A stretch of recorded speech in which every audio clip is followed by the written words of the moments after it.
খবর 24 সাথে আপনাকে স্বাগত।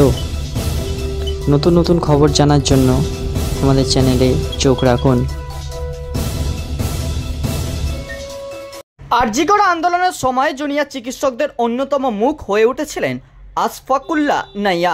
আন্দোলনের সময় তিলোত্তমার বিচারের দাবিতে দেবাশিস হালদার, অনিকেত মাহাতোদের সঙ্গে দেখা গিয়েছিল তাকে।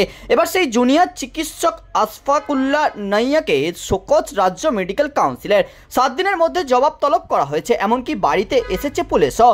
আশফাকুল্লাহ নাইয়ার বিরুদ্ধে কি অভিযোগ? গত 10ই ডিসেম্বর তৃণমূল মুখপাত্র Kunal Ghosh, West Bengal junior doctors association তারা অভিযোগ করেছিলেন সিঙ্গুরে ওয়েস্ট বেঙ্গল জুনিয়র ডাক্তার ফ্রন্টের অন্যতম নেতা আশফাকুল্লাহ নাইয়া পিজিটি হয়েও ইএনটির সার্জন পরিচয় দিয়ে চেম্বার করেছেন, চিকিৎসা করছেন।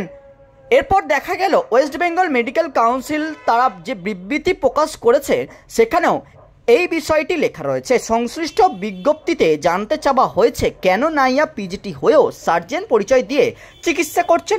7 দিনের মধ্যে তার জবাব দিতে হবে। যদিও এই বিষয়ে আশফাকুল্লাহ সেই সময় জানিয়েছিলেন বিষয়টি প্রতিহিংসা পরায়ণ আচরণ। তার বক্তব্য ছিল যেহেতু West Bengal junior doctor front এখনও আন্দোলন চালিয়ে যাচ্ছেন, সেই কারণে আন্দোলন দমাতে এই পরিকল্পনা করা হচ্ছে।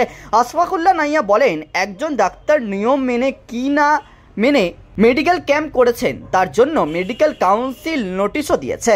ওরা লক্ষ লক্ষ নোটিশ প্রতিদিন তৈরি করে, কিন্তু সকালবেলায় যে সাদা পোশাকের পুলিশ আমার বাড়িতে গিয়ে যে তাণ্ডব চালালো, কিসের ভয় দেখানোর চেষ্টা করছে?